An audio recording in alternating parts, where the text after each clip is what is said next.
thank you for joining us and for the work you're doing with the Southern Tier Land Conservancy. The Southern Tier Land Conservancy is dedicated to serving and conserving and restoring land in perpetuity throughout Broome County and also in the surrounding areas. Their mission is to preserve locally rare habitats, protect locally rare or threatened species, and build upon the existing natural infrastructure of the region. They focus on protecting and restoring wildlife habitat and biodiversity, protecting and improving water quality, conserving forest and wetland habitats to increase flood resilience, and providing access to nature close to home for all residents of the region to enjoy. So, and also this helps mitigate the effects of climate change and helps build climate resilience for the region through the protection of green space and natural areas. And I would imagine especially marshland would be a big factor in that as well. So welcome. And once again, thank you to Carl, Jason, and Jeff. And thank you, Valdi. Thank you. Do you want me to go through a little presentation for everyone? Well, first of all, just to make sure, is it okay that we're recording this presentation? Oh, yeah. Yeah, okay. All right. All right. Thank you. And, yeah, sure. And whoever wants to take over, I hope that you can share the screen if you've got slides to show or whatever. Yep. So let me do that. I'm going to say share screen here. Oh, host disabled. So if you could share my screen, Jason Shaw. Very good. Thank you. And desktop one. Share. There it is. Okay, good. So we are the Southern Tier Land Conservancy. You gave a pretty good rundown of what we said we do, but I thought I would just go through a little bit of it here. To recap who we are, I'm Jason Shaw. I'm a Broome County legislator from Endwell, and I'm also an EMC member. Jeff Merrill, he's a conservation professional. Carl Lippo, Associate Dean Professor of Anthropology and former Director of BU Environmental Studies Department. And then Chris Harasta, who is a Sierra Club member, conservation enthusiast, and I would even say an invasive species hitman. He's ready to take them on whenever and wherever they may be. Our mission, like you said, is we seek to conserve for all future generations the lands and waters of the Southern Tier, ensuring healthy ecosystems, scenic vistas, clean water, recreational opportunities, quality community life, and wild places for the benefit of all residents in the region. Our goals are really to protect and restore wildlife habitat and biodiversity, protect and improve water quality, conserve forest and wetland habitats to increase flood resilience, provide access to nature close to home for all residents of the region, mitigate the effects of climate change and build climate resilience for the region through the protection of green space and natural areas. And we're seeking to conserve locally rare habitats, protect rare or threatened species, and to build upon the existing natural infrastructure of our region. One more here. It's kind of a lot to take in, but I think, those things all come from, if I step back and I think about what has happened over the last couple of years. So right at the end of 2019, I'd been having a conversation with Chris Harasta, Jeff Merrill, Carl Lippo, and a number of other people. And, in my county work, I spent a lot of time with the planning department, the parks department, and I'm also on the EMC. And I kind of came to the conclusion that I didn't feel like there was any one group who was really focused on conservation. So I got talking to my friends, Chris and Jeff, and then Jeff brought his neighbor, Carl Lippo, into it. And we really got this idea of holding a land conservation summit. And so we brought together a whole bunch of people in 2020, just before the COVID really hit. We were at Cornell Cooperative Extension. We had them, Waterman Conservation, Shenango Land Trust, Rose Conservancy, Broome County Soil and Water, Broome County Planning, the Land Trust Alliance. Like, we had a great lineup of people all there. And at that meeting, there was a widespread recognition that Broome County has relatively little conservation activity when compared to neighboring regions. Yet, we also all agreed that Broome County has many biologically important and aesthetically rich natural areas that are worthy of protection and preservation. So, like, it almost looked like a donut hole. And as we head forward into a couple of slides where I'll hand the ball over to Jeff and Carl, I think that this inspiration is really an important part, less about who we are, even our mission, but we all know something about land conservation here. And the truth is, no one group is doing it here locally and coordinating it. And there are plenty of things here to conserve. So I'm going to hand it over here with filling the gap to Jeff to talk about. Sure. Yeah. So stepping back just a little bit. So when we first started having the conversation, so as you notice, we have a really good mission statement. We have some goals, and you may ask yourself, so what land have you protected so far? And the answer is none, because we're brand new. So we started the conversation in 2019, had the Land Conservation Summit, as Jason called it, and basically have been then working on the paperwork and ideas since that point. So there's a lot that goes into starting a nonprofit organization. You have to incorporate with the state. You have to get the IRS to sign off on your mission statement, things like that. So a lot of upfront work has to be done to get things going. But one of the things that we talked about early on was that luckily we had someone doing over the course of, he can correct me if I'm wrong on this, but possibly over the course of 20 years plus, a natural areas inventory of Broome County. So Dr. Shepard had started working on this, as part of his interests as a biologist at Binghamton University. And so, as this slide says, we founded the STLC in late 2020, but what we decided to do as a starting point, this was like a natural starting point. We began to prioritize, in our minds at least, natural areas for conservation using the natural areas inventory that Dr. Shepard had developed over the years. So he was kind enough to present me with his database, with his descriptions of the natural areas, with a description of why they were important, what he had inventoried at the site. And so having some free time over the last year, I started to digitize some of that. So you'll see a couple, these two maps on the slide are examples of some of Dr. Shepard's natural areas that he's called out. And so in some of it's based on practicality. So, Dr. Shepard, being a biologist, he looked at, say, a particular wetland or a particular bog, particular forest habitat. And of course, we place things over that, tax lots, for example. So some of these natural areas are going to look bigger to Dr. Shepard, for example, than maybe what he had initially envisioned. So, all these would fall within an actual tax lot that somebody owns.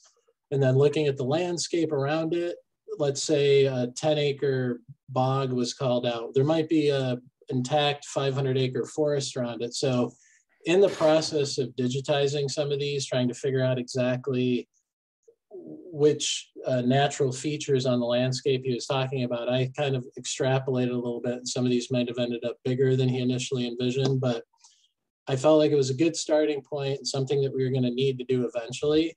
So the top one is a broad view of Broome County with all the red polygons. I don't know how well you can see that and how well it's zoomed in, but all the red polygons being my interpretation of the natural areas inventory.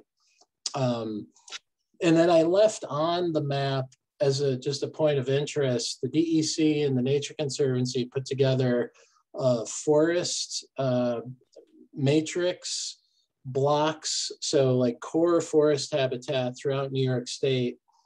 And then these these forest connections, that they use some algorithm to map out these things in New York State. So we have these core blocks of habitat and then these corridors between them. So the blue are the corridors and the yellow is forest core habitat. So you just kind of can see how Broome County in general interfaces with these bigger scale landscape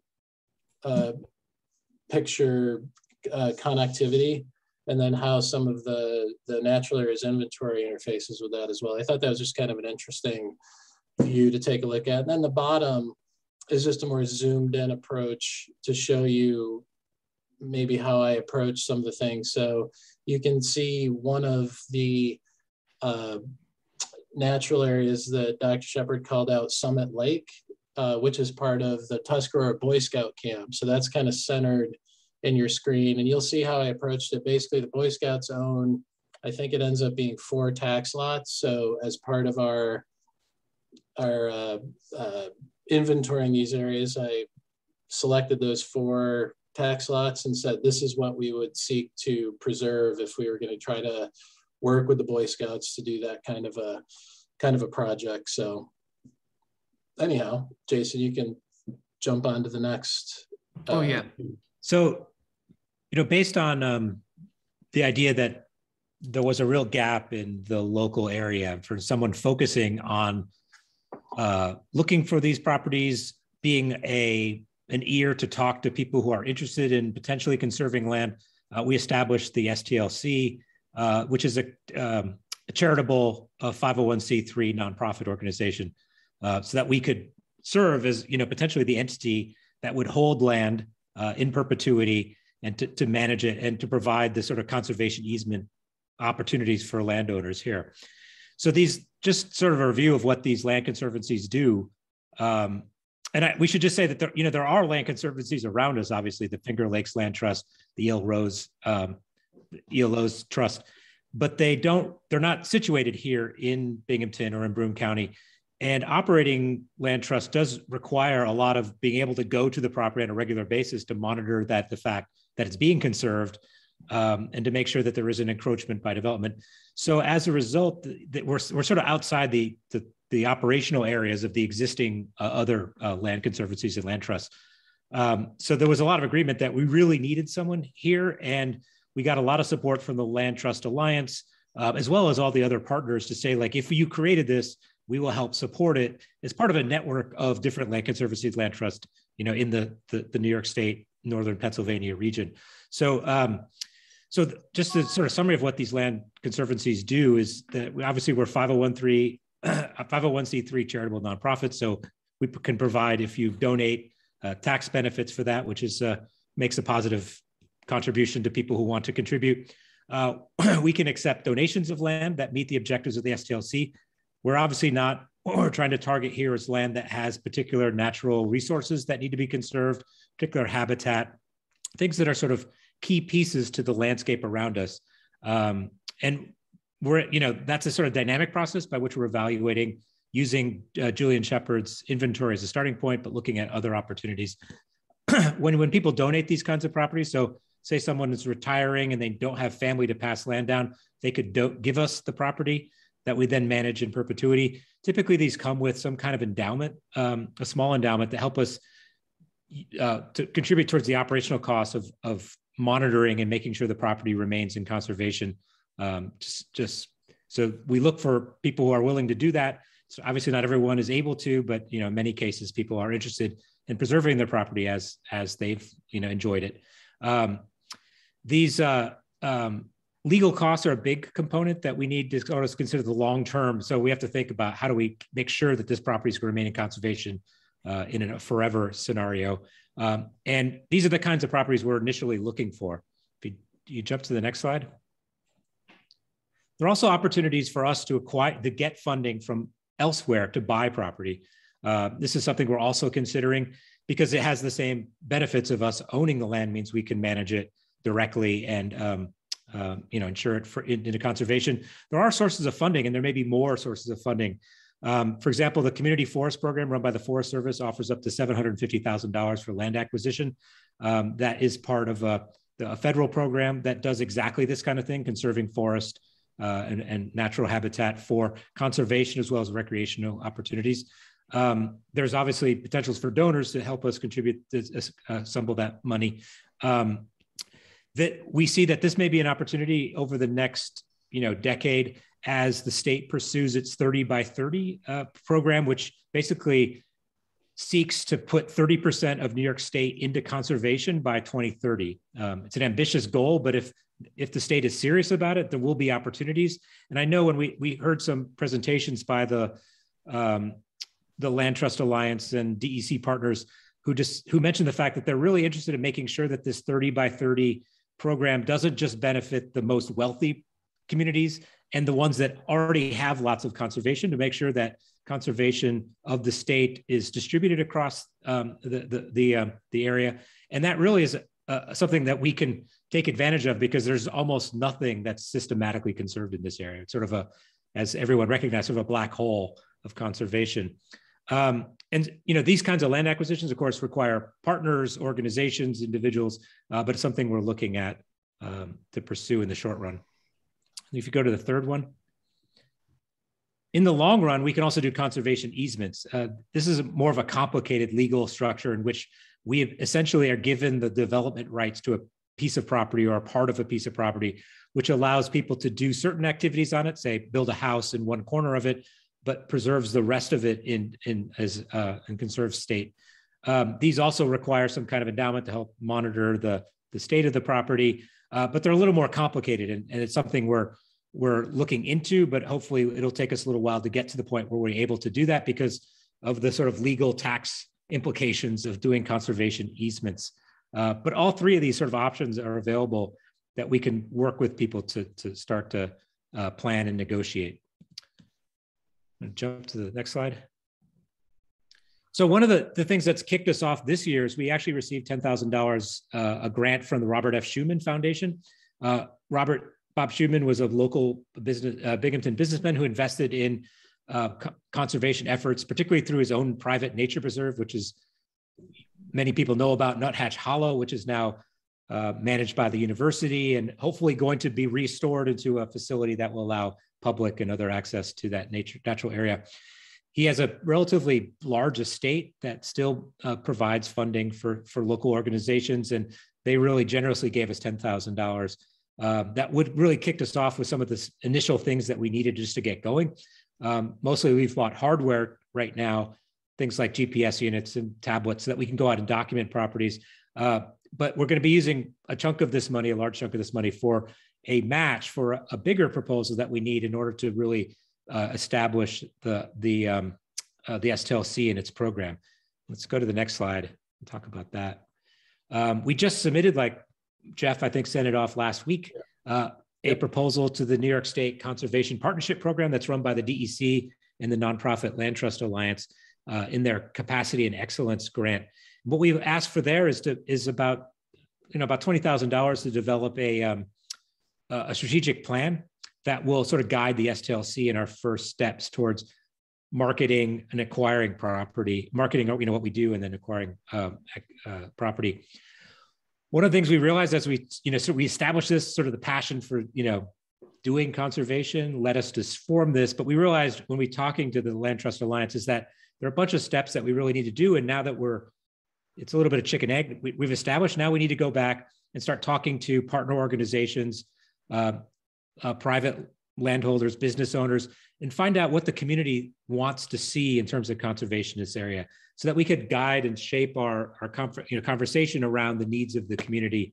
We think we have a handle on it, but of course there's just four of us with Chris now, with a very biased and relatively narrow view on the overall community. So part of what we're going to be doing in strategic planning is reaching out to stakeholders, having meetings like this to introduce ourselves and to find out what kinds of things people are interested in conserving, how might we work with different organizations and different needs and objectives of both private organizations, corporate organizations, government organizations across the county and the surrounding areas. We also want to really expand our board. So we'll talk about that in a second in terms of things that you can contribute. There's three of us, all, 4 white males. with our very specific perspectives that are somewhat eclectic, but certainly not representative in any way of the community or the different kinds of interests that are there. We want to expand our board and include some additional expertise. But part of this is really, talking to people and figuring out, what are the opportunities and what are the things that we can take advantage of. Another thing, Carl, I'll just add that one thing that the Land Trust Alliance really emphasized was sort of a framework for decision making. So, how do we know when to say yes to a conservation project, and how do we know when to say no? And they talked about the challenges that new founded organizations often go through as they kind of put the cart before the horse, and they often end up getting into some kind of a conservation easement or an ownership situation, which years later they look back and go, now, why exactly did we agree to take on this particular parcel of land for conservation? So I think taking a step back and having a strong strategic plan in place that helps us integrate the natural areas inventory, stakeholder input, local expertise, and then just sort of a framework for how we go through a decision-making process to decide whether, land donation fits our criteria. Developing that criteria is important. So sorry to interrupt, but I just point that piece out. That's a great point. One of the stories that we got from the Finger Lakes Land Trust is that imagine, a small bog that might have some really critical species that you want to preserve.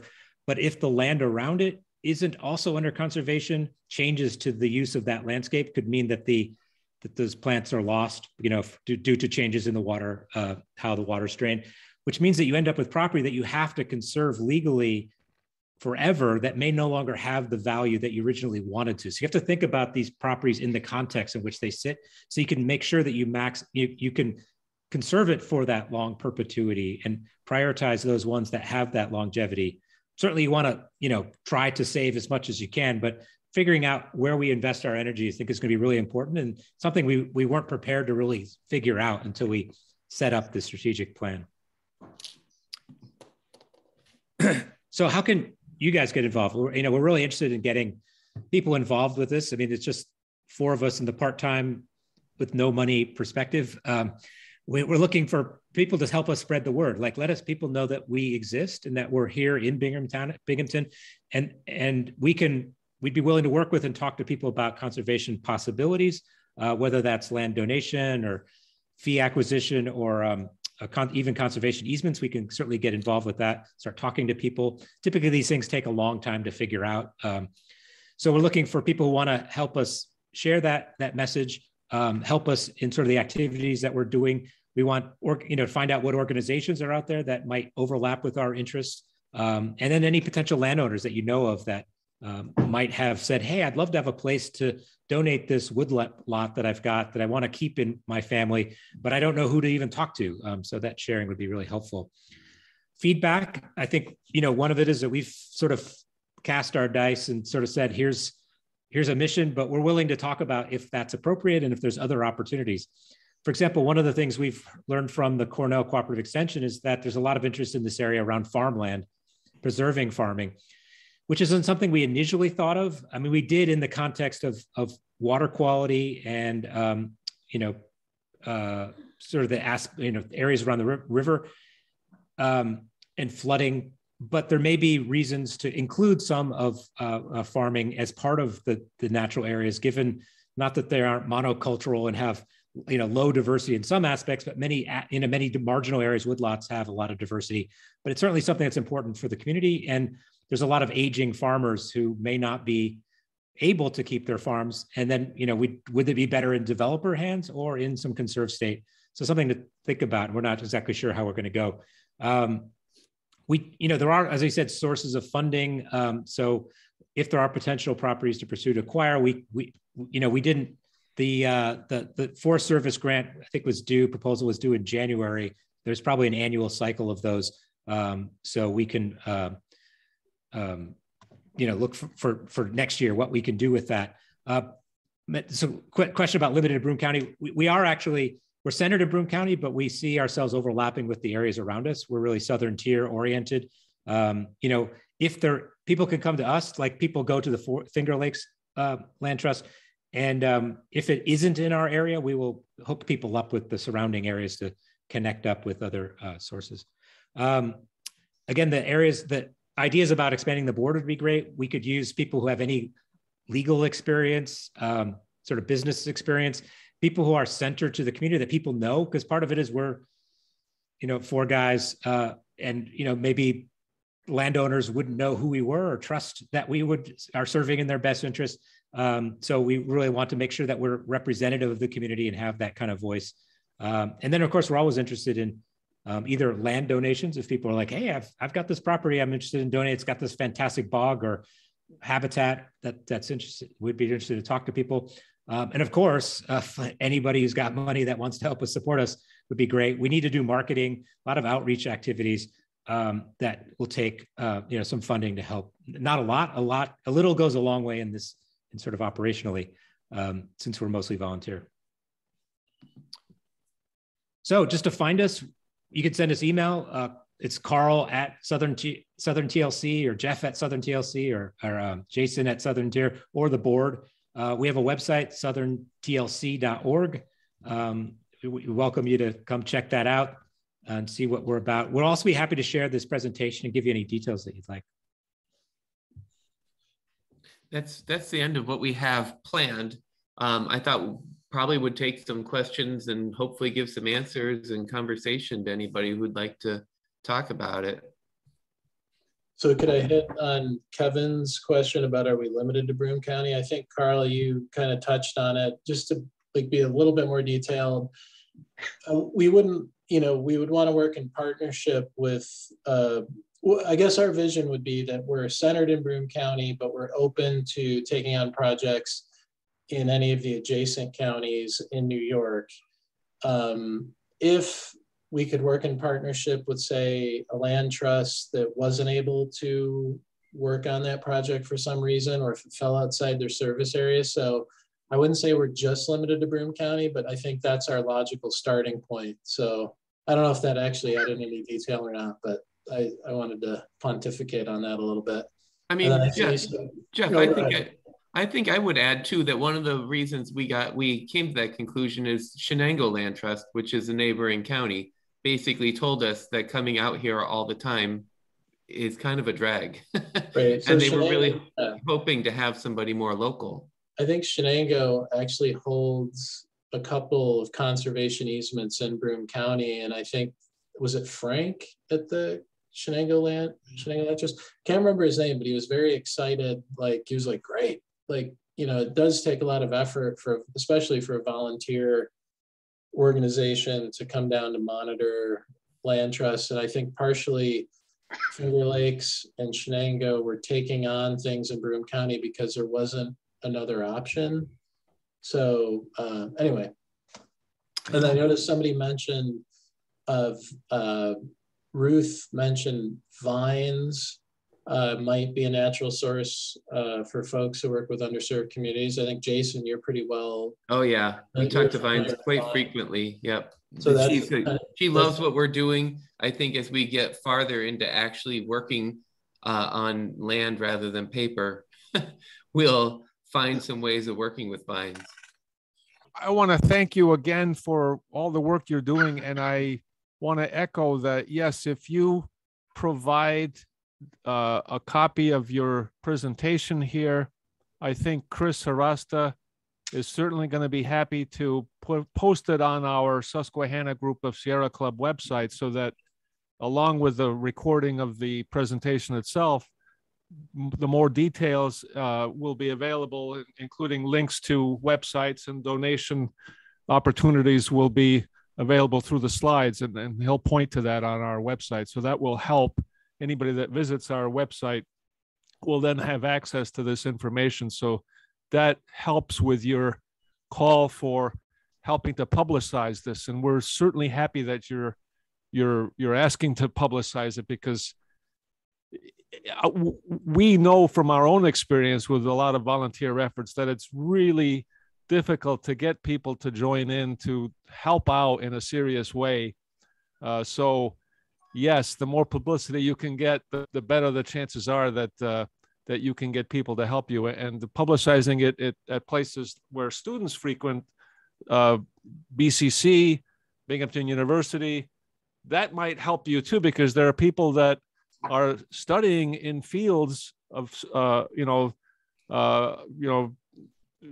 to get degrees and related to the environment, biological sciences, that would naturally likely be interested in helping, and maybe some of them might even help you out with some of the paperwork aspects and some of the computer work that is pretty involved as well, and even people that are, I don't know if anybody is offering law at or pre-law at Binghamton University. I'm not that familiar with what they have, but maybe people that are in public administration, they might help with volunteering as well. So those are just some thoughts that popped into my head. Are there any target parcels at this point, high priority target parcels? You mentioned Summit Lake, where I used to go as a kid. There actually are. Jeff is probably our lead on that, but Carl, okay, you might be able to comment on it. Yeah, we've been in discussions with the Boy Scouts, trying to see if we could figure out an arrangement and by which we could put into conservation a chunk of Tuscarora. That is, a fantastically large chunk of property. It's sort of in our long-term vision. I think there's a lot of opportunities in the southern Broome County to create sort of a necklace of green space that would link up a lot of the parks in other areas that are already there. Boy Scouts, it's a complicated scenario with the Boy Scouts needing money and other legal issues. So we're not, exactly sure how they're going, but it is something we've been talking about, because that's that property has a lot of value, cultural value, accessibility value, as well as being a large chunk of land. So that's the kind of thing we're looking for. Okay. We've also talked with some other private individuals who want to do conservation easements. We're sort of putting the brakes on those because, it's doing it slowly because they're complicated, as we've learned. And we need to sort of get some things underneath us to really move forward ahead on those. Okay. Is there a mission statement for the organization? And yes. Let me go. How is it short enough to be read right now? Yeah. Yep. I could read it to you right here. I brought it up on the screen. The Southern Tier Land Conservancy seeks to conserve for all future generations the lands and waters of the Southern Tier, ensuring healthy ecosystems, scenic vistas, clean water, recreational opportunities, quality community life, and wild places for the benefit of all the residents of the region. Beautiful. Not as concise as the Sierra Club's mission statement, but good. Yeah, we wanted to capture sort of the rationale for why conserving land. That in terms of trying to catch people who might be thinking about it and seeing that what they're doing fits into one of their goals, whether that's community, wildlife, recreational opportunities. And we wanted to really hit, because we're sort of advertising the why conserving land is important to as many different voices as possible. Sure. Now, on the grant application you did, I assumed that it required a budget and an accounting statement. Are those in place at this point? We have them in the grant. They're relatively hypothetical since we really don't spend very much money. Okay, but there's a system there. Yeah. Yes. Okay, good. Thank you. I'd like to comment that when I came into this position as a county legislator, I always thought that our existing organizations around town were enough to do this. But the longer I've done this job, the more I've begun to realize that a lot of people would like to help with something like this and just had nowhere to go. They just didn't know what to do. And I think if we can get a lawyer to give us sort of like a toolkit to talk to people when they come to us and say, hey, I'd like to leave some land in my will, or I've got some land, I'm moving to Florida and I want to leave some of this behind for other people. We need to have that toolkit in hand. We need to have a strategic plan to tell us which of these lands do we hold, and what do we do when somebody gives us land, but it's not really our main mission. Like it's, you know, it's good land, but it's not the kind we're really looking to conserve. And that's why getting a good strategic plan is so important, so that we can put our efforts into the really valuable stuff. We also, one of the things we've recognized is that in this area, there's an opportunity, given the hopeful, you know, in perpetuity lack of fracking, that there were many investment companies, people outside the area who invested in property, speculating that may be looking for a way out, or tax benefit. So part of what we'll do is not only, you know, telling people about this to hopefully come to us, but targeting specific landowners and saying, hey, you've got this property, it's not changing in value. Do you want a way out of this? That provides maybe offsets for other gains that they're getting.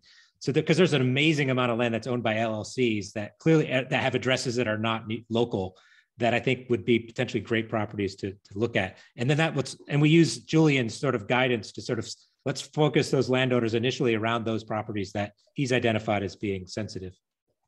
Anyone else? Speak up. I'm back, by the way, Jason. And oh, good.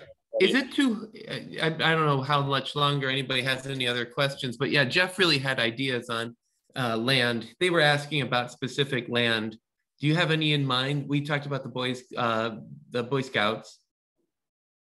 Oh, you mean any actual land that's for sale currently, or things? Not necessarily for sale, things that we thought were biologically important, things that were, you know, interesting. Yeah, I mean, I guess, first of all, I'd start with Julian's natural areas inventory, because he did the legwork for the past 20 years, let's say, to kind of inventory these areas. And then I always think of large tax lots, large forested parcels, things that connect to adjacent, let's say, state forests or natural areas. So not necessarily anything that I can immediately put my finger on and say this tax lot right here, but just basically what we've started with Julian's stuff, and then just thinking generally about conservation, biology principles, connectivity, large forested areas or lengthy riparian areas, things like that. So that's kind of a general answer, but I think the strategic plan is going to help us start to narrow some of that down to some degree, at least give us criteria for how we would pursue things, or how we would, again, say yes or no. And I don't know if it's going to get down to I've never done a strategic plan before, so I'm not sure if it's going to get down to a parcel level, or if it's going to be more of a decision tree kind of a thing that we'll go through anytime something becomes available, or yeah, I don't know if that's kind of probably an unsatisfying answer, but no, it's pretty good. Okay. I did make in the inventory, I did do a priority list based on biodiversity, and maybe one thing is just go down that and maybe compare that. I like the idea of looking for LLCs, which might be wanting to shed some land, and maybe that would be combining those two might work. Yep. And when we looked at your inventory, I did use the kind of the more prioritized list to, I mean, I basically numbered when I put things in GIS, I numbered things according to your priority list. So we do have sort of a number 1, number 2, number 3, that kind of a scenario. Yeah. So I think from, you know, the Sierra Club members and others, any, you know, if we could, introductions to people who might be big landowners would be great. Ideas about potential opportunities that intersect natural areas and also landowners. Like you know, anything we can do to help us knock on the door of people or start conversations would be really helpful, because we're a bit starting from zero, you know, trying to establish that we exist first, but we really need some being able to just talk to people and seeing if they're interested. Any introductions would be really helpful to us. Yeah. Another thing too, Carl, if I can't remember if it was the Land Trust Alliance or the Finger Lakes Land Trust that kind of got this idea across to us that we don't necessarily have to be the organization to conserve the land, but if we can act as the intermediary, I mean, just for example, if there was some large tract of land adjacent to an existing state forest, a landowner might be suspicious of dealing with the state, but they might feel comfortable dealing with a nonprofit group.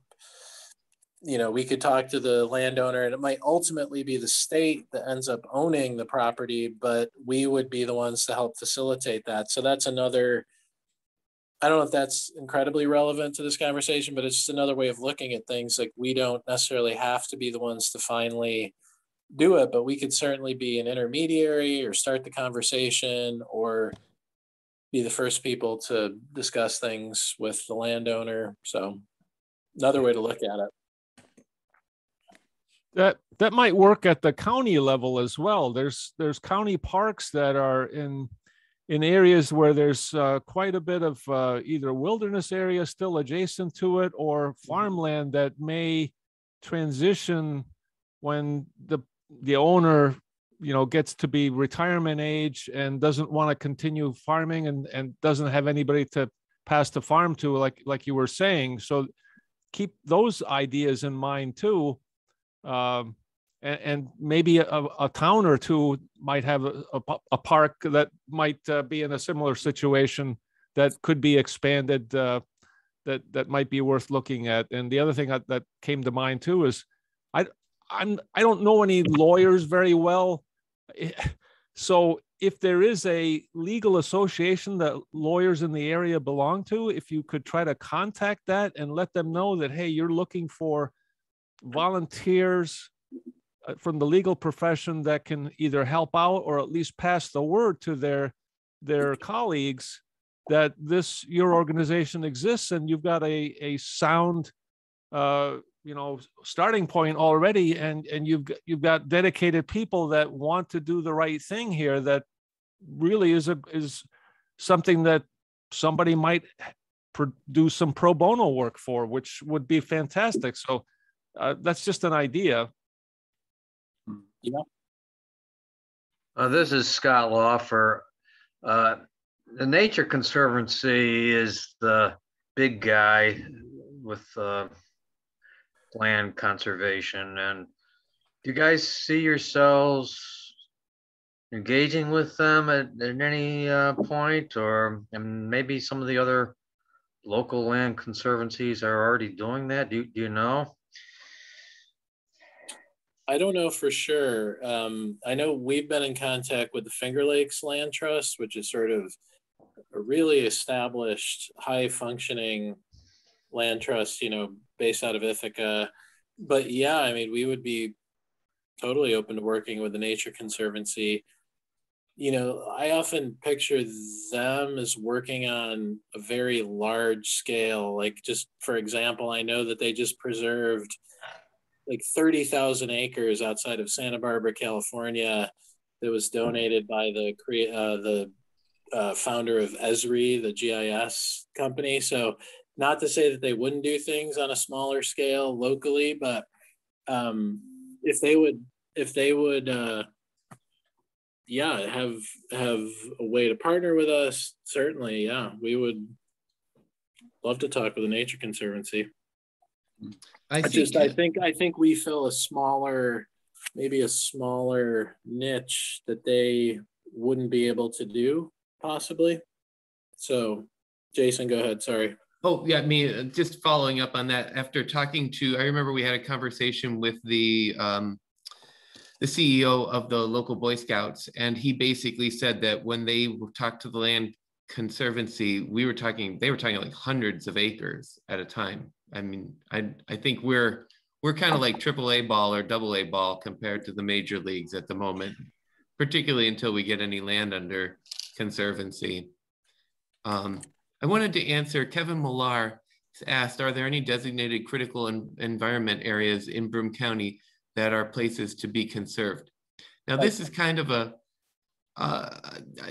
thorn in my side. This is one of the reasons I decided that I needed to look into this, and was so lucky that Jeff and Carl frankly know more about it than I do, but my time as a legislator has taught me that we haven't always advocated for ourselves very well locally on this. And in fact, in the last New York State natural areas inventory across the whole state, like we had nothing in it that was Broome County specific. We were asked to contribute. Our director of planning, Frank Evangelisti, who's a great guy and really loves the environment, literally got nothing into it. And I talked to our current planning director, Beth Lucas, and said, like, there are some things we could put in there. I mean, we have this inventory. Do you need to look at it? And she totally agreed. It's just, I got to make sure I stay on them because this thing only comes up every 4 or 5 years.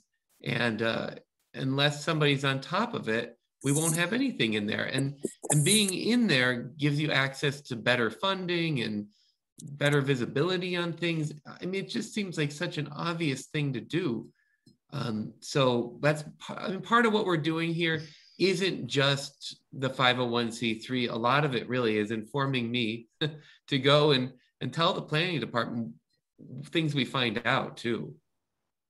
Yeah, one other thing, Jason, too, I think the critical environmental areas, like also, so your point's well taken. I think the CEAs are like a technical designation by the DEC. And I'm just looking up the definition here. Areas in the state which have been designated by local or state agency to recognize a specific geographical area with one or more of the following characteristics. I believe there is one in Broome County, and it's, I might not, I think it's called the Ford Tract. And I think Dr. Shepard calls at least part of that out in his natural areas inventory, but it's basically between Aquaterra Park and Jones Park. It's that large Table Rock Ridge. There's Bear Swamp is in that. So I think there is a large area. And I believe the backstory of that, and I could be wrong, but somebody on the Vestal Conservation Advisory Committee seemed to know the story on that, that somebody had planned a landfill or something like that out there. So Vestal quickly got that designated as a critical environmental area to stop the landfill development or some such development plan. So it is a large forested area out in South Vestal near the PA border, but I'm pretty sure that's the only official CEA in Broome County that I was able to find in the DEC, database. But I think Jason's talking to a bigger picture that within the New York State open space plan. Okay, so it's not Ruth is saying it's not the Ford Tract. There's another name for it then, and I can't remember what it's called, but it's that large tract out. I guess maybe I live near the Ford Tract. French Tract, there you go. Yeah. That sounds familiar. And then, a couple, I think, of Julian's natural areas fall within that larger area. But I think what Jason was pointing out is that, the open space plan for New York State, nothing from Broome County got into that open space plan. And those larger scale plans are often ways that you can access funds for conservation. So, a lot of grants that come up for acquisition ask, what larger scale plan does this, would this acquisition help fulfill the goals of? And if we don't have anything in the plan, it makes it more difficult to justify spending funds on. So I think Jason's on it for the next round. Hopefully we'll be able to get some areas in the open space plan. When you think about aspirational things, I have to say one of the things that originally got me excited was I grew up in Vestal and I love Jones Park. And then I found Aquaterra a little later in life. And when Jeff talked about the area between the two, which apparently is the French Tract, bringing the three together would just be incredible. Like that is something that I think would be really neat. I don't know how realistic it is. I don't know how many decades it would take to do, but if nobody talks about it, it's never going to happen. I think another one that Carl brought up not tonight, but in the past, was the idea of linking up with the Finger Lakes Trail and making it so that that's, you know, something we could do from here. I mean, again, that's a many decade type project, but if nobody even has a mechanism or an organization that could help with that, it's never going to happen. So those are, I know, having been in government now, that you have to start thinking decades in advance or else it may never happen. So that's the other thing I thought of earlier, but now's a good time to bring it up. Have you thought of what type of recreational activities would be allowed, and you know, as far as building trails, and what type of use of those trails? You know, there's a wide variation in, you know, people walking, people using mountain bikes, and then there's the off-road vehicles, and there's horses to consider. There's cross-country skiing in the winter. You know, what, you know, in snowmobiles too, my wife just pointed out, you got to think about that in advance as well. And maybe it might vary with the area that is particularly, you know, the area, the conservation area that is being preserved. Some places could tolerate heavier use and other places maybe not. So Valdi, you said you don't know any lawyers, but it sounds like you're headed down that track, because that's exactly the kind of minutia. You know, when you get into this, all of a sudden you realize there are a million details. Yes. Yeah, I don't even play one on TV. My background is engineering, so I'm a detail guy, and I have written thousands of pages of procedures and reports in my career. So I'm very familiar with details and so graphs. We met a woman who was really keen on donating some land, and she did not want to fight invasive species. She did not want any trails.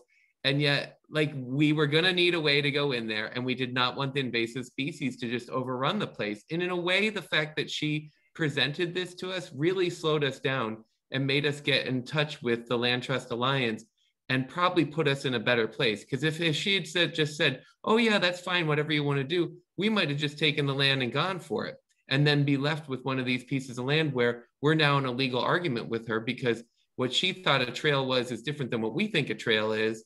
And what we think an invasive species is different than what she thinks an invasive species is. She loves knotweed. She loves it.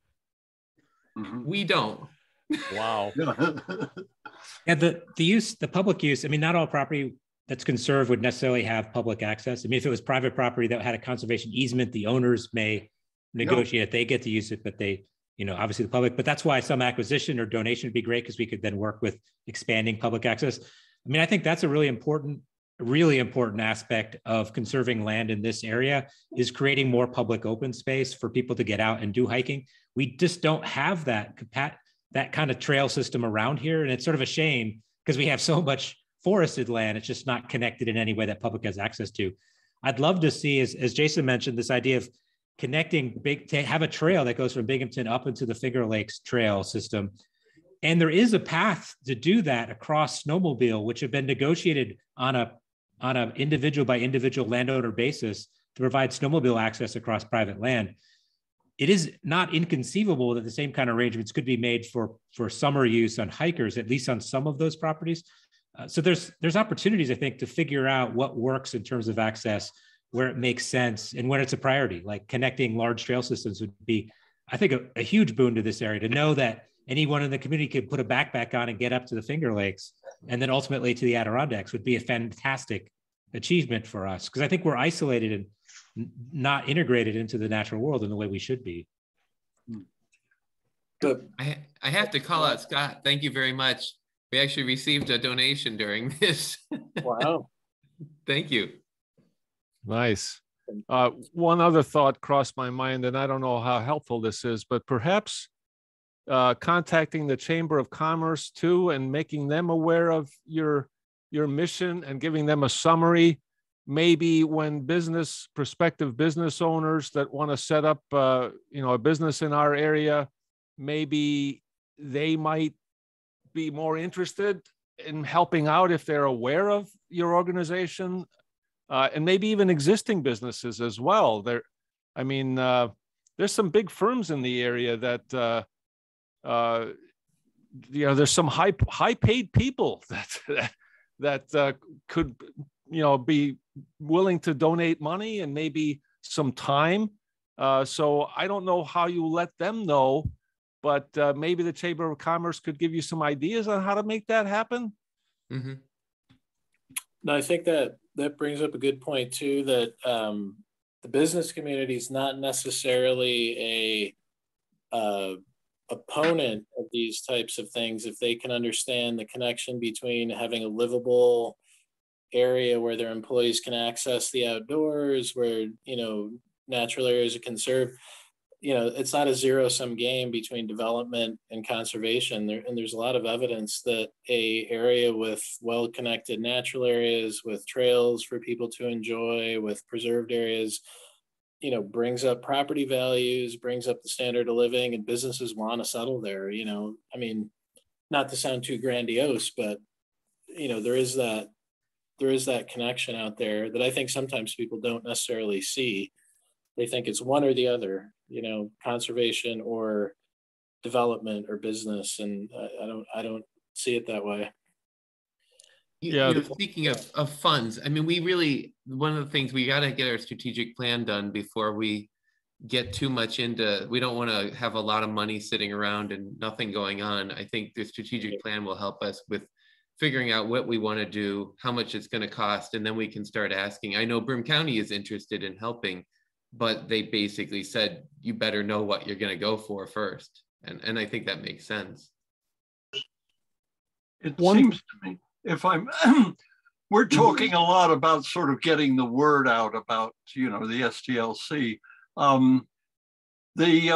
Incidentally, what I did once was I took all my descriptions and wrote up a town-specific description and thought, I would go to conservation advisory commissions in each town.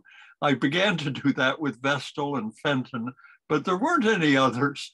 But anyway, what I thought was somehow we need to get the word out that this is an option for people. And I'm not quite sure how we do that, but maybe we go to all the planning departments of the different towns and do something there.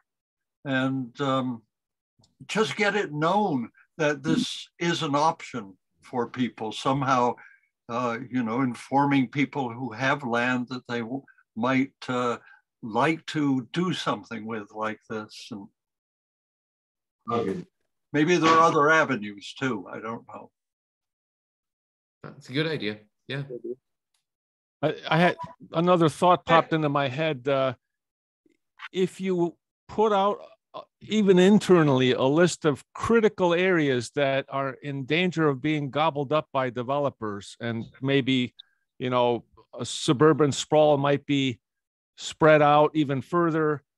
Maybe if like, as Julian was just saying, that you let the planning boards know in advance, maybe there's a way to save at least some portion of some property that a developer is getting ready to gobble up or might be interested in gobbling up, that maybe you don't have time to work on it, but maybe at the last minute you could say, hey, you could raise your hand and say, hey, we didn't have time to protect this property, but we are interested in it. And if you want to at least divide off part of it that is important to preserve, maybe it's a creek, maybe it's a wetland, maybe it's a linkage corridor for the future, like you're talking about, maybe having a trail connection to some other trail system. Maybe you could step in then and say, okay, we can offer, protecting a conservation easement, or maybe if you want to donate land, so you're not buying the land and keeping it forever on your tax liability, that you could offload part of the land to the Southern Tier Land Conservancy for preservation. It's just a thought, and I think it's a good idea.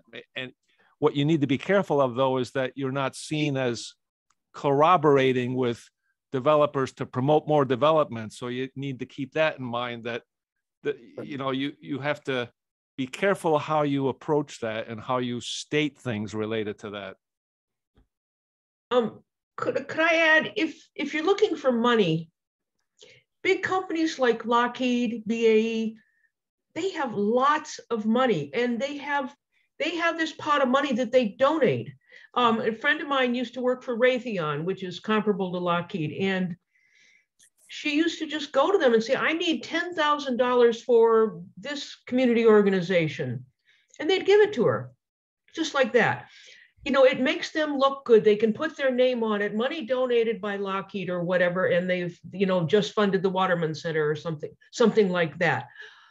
I think I can't go and talk to them, but somebody, you know, in this group probably could.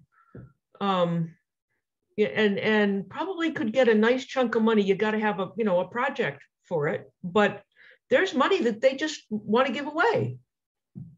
Oh yeah, we certainly will be doing that in time.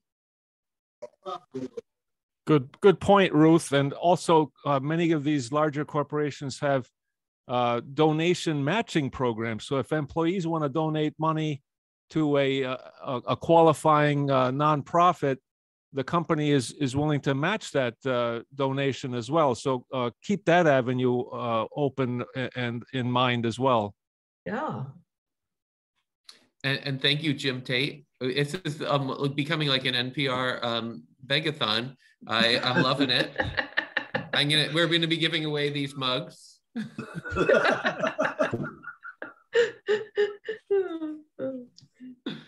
I mean, I'm seeing anyone else have any final questions for us? We're getting to the 9 o'clock hour here soon.